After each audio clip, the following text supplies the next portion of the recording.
ஓம் சக்தி. புலனடக்கம். 5 விரல்களும் ஒன்று போல இருப்பதில்லை. ஐம்புலன்களையும் ஒன்றாக கட்டுப்படுத்த முடியாது.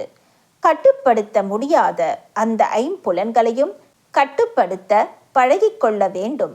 அதற்காக நீங்கள் முயற்சியாவது செய்ய வேண்டும்.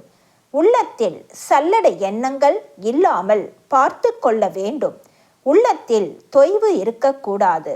பிறப்பு, வளர்ச்சி, இறப்பு என்ற உலகியற்கை அமைந்திருப்பது போல ஆன்மீக உணர்வுகளிலும் கசப்பும் இனிப்பும் கலந்துதான் இருக்கும்.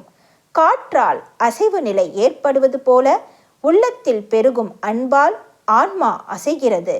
உடல் உறுப்புகளாலும் உணவு வகைகளாலும் உயிர்கள் தமக்குள் வேறுபடுகின்றன. ஆயினும் அனைத்து உயிர்கட்கும் ஆன்மா ஒன்றுதான். சிறு சிறு கற்கள் சேர்ந்து இறுதியில் பெரிய மலை ஆகின்றது.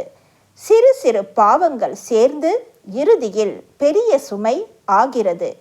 தலையில் நீர் சேர்வதால் வலி ஏற்படுகிறது.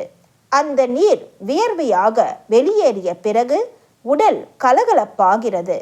அதுபோல உள்ளத்தில் அழுக்குகள் சேர்ந்து சுமையாக மாறாதபடி பார்த்து கொள்ள வேண்டும். உள்ளத்தில் சேர்ந்த அழுக்குகள் நோயாகவும் துன்பமாகவும் வெளிப்படுகின்றன. அன்னையின் அருள்வாக்கு.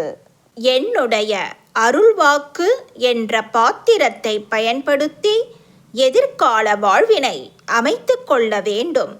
எல்லோருக்கும் பகிர்ந்தளிக்க வேண்டும். அன்னையின் அருள்வாக்கு. Please share and subscribe. Om Sakthi.